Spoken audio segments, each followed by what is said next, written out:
Baik, terima kasih dokter. Ini Ya, kita sambung dengan pertanyaan berikutnya dari Sinaraan. Halo dok, Sinar. dok, out of topic dulu boleh dok? Kalau ingin ada Oh, screening dulu masalah kesehatan sebelum vaksin COVID apa bisa dok? Karena kan ada kondisi-kondisi tertentu yang tidak boleh diberikan vaksin. oh ya, screening itu boleh aja. Tapi sebelumnya, apakah yang calon vaksin itu, calon penerima vaksin tersebut ada menderita penyakit bawaan atau penyakit yang diderita Bawaan. sebelumnya? Misalnya ada autoimun, atau misalnya ada hipertensi, atau misalnya gejala jantung, atau makan ring dan sebagainya, atau masalah paru, asma dan sebagainya, sebaiknya berkonsultasi dengan dokter yang bersangkutan, misalnya dengan bagian paru, bagian internis, atau bagian dermatolog, atau bagian-bagian yang lain yang terlibat terkait masalah komorbid tersebut. Jadi artinya silakan berkoordinasi jika memang ternyata memang sehat dan sebagainya. Kan biasanya tuh nanti akan ada tim screening tuh, Mam, nanti yang akan menanyakan masalah komorbid dan sebagainya sebelum dilakukan vaksinasi. Jadi memang tetap ada seleksi pada kandidat yang akan menerima vaksin. Itu dia. Oke, terima kasih dokter Benny. Ya. Sebentar, ini justru untuk pertanyaan masalah ngidam ini, kebetulan bergabung ahlinya ini, Dokter Jimmy Aritonang, spesialis kesehatan jiwa. Selamat malam, Dokter Ah, tuh Jimmy. ini. Ap, Nah, itu mungkin sekamar di apa ya di tanggal lain kali ya. hmm, Kita ajak kolab juga Dokter Jimmy dari segi ininya. Oke, kemudian pertanyaan berikutnya dari Mariana Putri. Halo Dokter Benny, dok, ya. katanya anak nantinya bakal suka makan makanan yang dimakan ibunya waktu hamil. Apakah benar dok? Nah ini kalau saya membaca Itu. ini agak ini juga agak serem ya kalau ibunya waktu hamil suka makan apa beling gitu. Berarti anaknya bisa Hmm, ada cenderung beling. makan beling juga. Iya, Oke.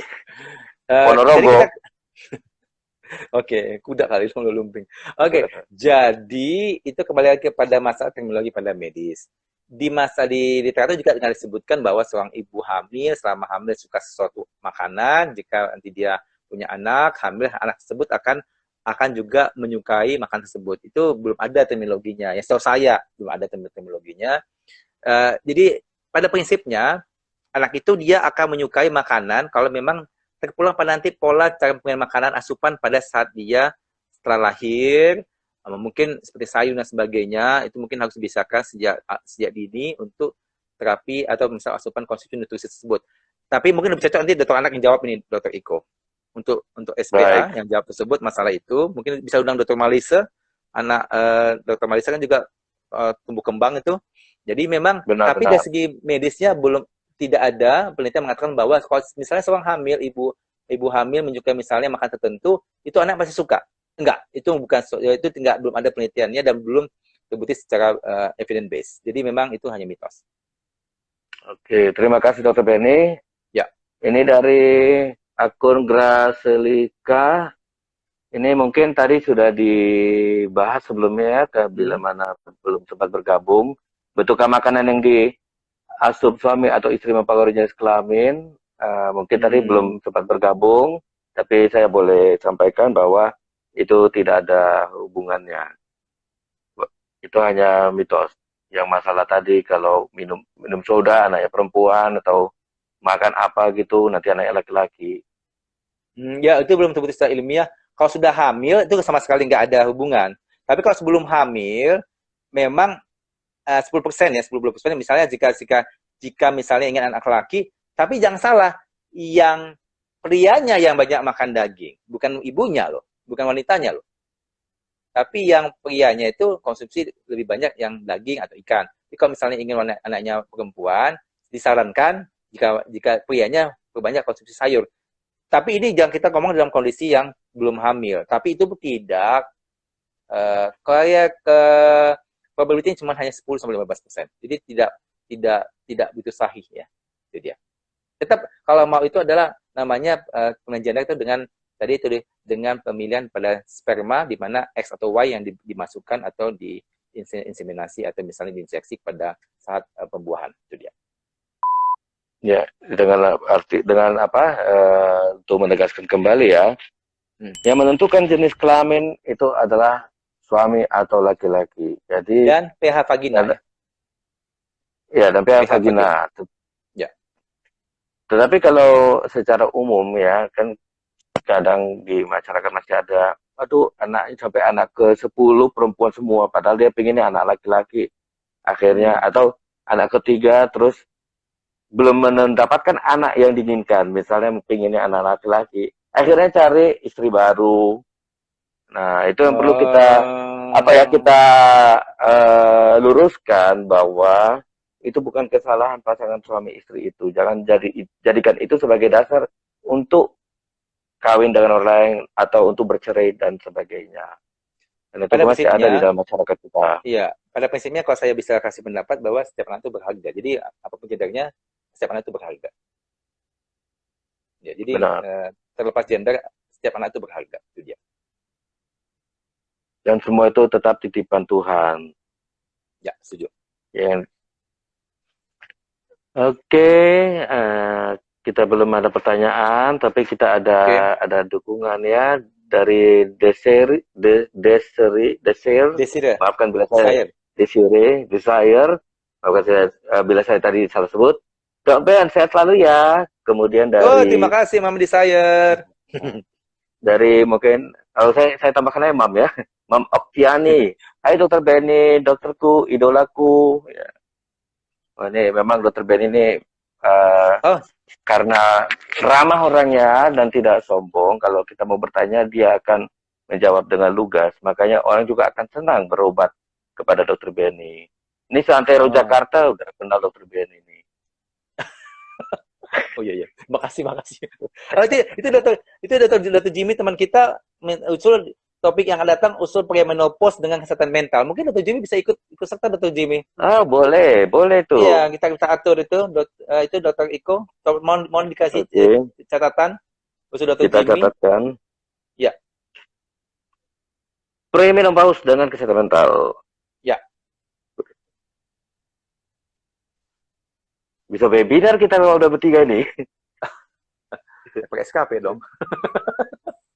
Yang untuk awam. Oh ya ya ya. Kan Oke. Oke. masyarakat yang perlu Ya tahu ya hal-hal seperti ini kan. Kalau ya. kita Setuju. webinar SKP kan Hmm. itu juga, tapi Ya masyarakat yang perlu diedukasi tentang ini. ya. Baik. Setuju dokter Iko. Setuju. Oke, dari MJ Gultom, sehat selalu Dok Ben. Wah, dapat Sehat selalu, apa ya, dapat Mam. doa. Terima kasih. Kita Ya, sehat semua ya. Semoga kita semua selalu selalu sehat-sehat selalu. Semua kita. dan jangan lupakan 5M.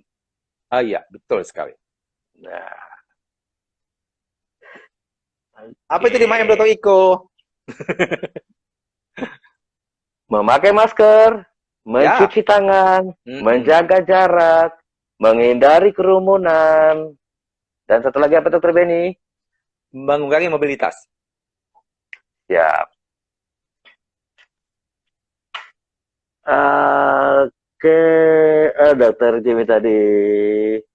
Teman Dokter Ben ini mami-mami ya.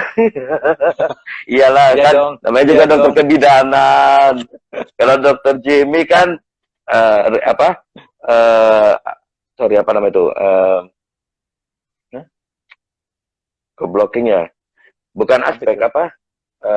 Segmennya lebih banyak ya. Ya Hmm. orang yang dengan apa? Dengan beban pikiran berat, bahkan Bipolar? sampai Bipolar? bipolar. Terus ini yang memakai narkoba kan itu pasien dokter Ya, Jimmy juga. ya. Nah, Masalah. tapi kalau dokter Benny memang ya umumnya mami-mami gitu. Oke, Irma Rahmawati. Dok Ben, see you tomorrow. Ini See you, staff Mam di besok rumah ya. sakit. Kontrol atau staff di rumah sakit juga nih, dok? Kontrol. Kontrol. Hmm. Oke. Oh, kalau sekarang kontrol itu tetap masih hanya, sorry, kalau kita berkunjung ke rumah sakit, Hmm. secara umum kan cuman cek suhu aja kan? Kebetulan ya cek suhu. Kecuali kalau akan inap harus swab PCR. Oke. Tapi tetap dengan protokol COVID. Cuci tangan, pakai masker dan sebagainya. Protokol, Oke. protokol ketat. Dari Itu Poliklinik rawat inap gimana dok? kalau kan inap, tetap kita melakukan protokol, artinya kita pasien itu tetap dilakukan swab PCR. Untuk PCR. semua kasus rawat inap ya, misalnya Ya, dia kalau semuanya apa, harus inap, tindakan, termasuk kalau mau tindakan juga ya. iya, swab PCR. Nah itu. Betul. Golden kan masih swab PCR, goldennya. Yap. Nah kalau untuk persiapan operasi, apakah dari rumah sakit tempat dokter Beni bekerja cukup dengan foto ronsen torak atau CT, CT scan Kebetulan, gini kan, torak? kita kan ibu hamil nih. Saya kan di RSIA, Oh iya jadi kita benar-benar kan ibu hamil. RSIA. Sorry. Iya, ibu hamil. Jadi kita tetap sesuai dengan kebutuhan ibu hamil. Jadi untuk CT kita nggak melakukan. Kecuali ada indikasi kuat, terkait hal tersebut, kita tidak melakukan CT, tapi tetap PCR, pemeriksaan darah, pemeriksaan lab darah, darah rutin, CRP, itu jenis leukosit dan sebagainya kita tetap lakukan, terutama untuk PCR swab. Tapi untuk foto ronsen sama untuk CT scan kita melihat indikasi kuat arah tersebut, karena kita memang selektif karena masalah ibu hamil tersebut. Benar-benar. Ini Dokter Jamie mungkin sambil berbagi pengalaman ya. Selama pandemik ini banyakkah? Oh, bukan bertanya, sorry. Bukan berbagi, bertanya. Selama pandemi ini banyakkah kasus-kasus ibu hamil dengan kecemasan, Dokter Beni? Ya Silakan. pastinya, ya terima kasih. Pastinya banyak ya dengan kondisi saat ini pandemik, ibu hamil lagi hamil, dengan kondisi memang lagi situasi yang kurang kondusif ya. Memang tetap ada kecemasan, tapi kita selalu memberikan dorongan pada edukasi juga pada ibu hamil, dengan pada suami, dengan dukungan dari keluarga. Artinya kalau memang kecemasan tersebut pada tahap yang sudah mengkhawatirkan, kita tetap akan kooperatif dengan sejauh kita daripada psikiater atau psikolog atau psikiater terutama, untuk jika diperlukan terapi kita akan koordinasi dengan sejauh kita psikiater. Tapi tetap ada kecemasan, tapi kalau masih tahap yang masih bisa ditoleransi atau tidak mengkhawatirkan, itu kita mungkin bantu dengan anjurkan dan edukasi pada pasien tersebut untuk mengalihkan ke hal-hal yang bisa untuk mengurangi kecemasan tersebut. Tapi jika harus berikan dapat terapi, tetap kita kolaborasi dengan teman sejawat kita yang dari psikiater. Ya. Baik, dari pengalaman dokter sendiri, apakah cukup banyak kasus di mana kita sudah melakukan KIE atau komunikasi informasi edukasi, tetapi tetap dibutuhkan konsul ke sejawat kita psikiatri. Dari pengalaman ini ada cukup banyak nggak? Kasusnya saya nggak betul banyak yang sampai tingkat parah, sampai tingkat yang berat, sampai harus ada terapi dan terapi atau misalnya dengan perawatan khusus. Tapi hanya kecemasan yang mungkin dengan makin awal-awalnya mungkin banyak kasus-kasus kecemasan, akhirnya saya perhatikan udah dapat lebih menerima pada kondisi tersebut, dan juga dukungan yang kuat daripada keluarga, dari suami terutama, dari keluarga-keluarga dekat, itu akan sangat membantu untuk mengurangi kecemasan tersebut. Itu dia. Dan itu juga sekarang kita terbuka untuk jika ada pertanyaan-pertanyaan mungkin via WhatsApp dan sebagainya, saya juga berusaha untuk menjawab sewaktu yang kita masih bisa, untuk membantu memberikan dorongan paling nggak moral untuk pada pasien tersebut untuk tetap tenang, tapi tetap juga menjaga protokol dengan sebaik-baiknya. Itu dia. Baik, terima kasih dokter. Sebentar kita sapa lagi ya yang bergabung.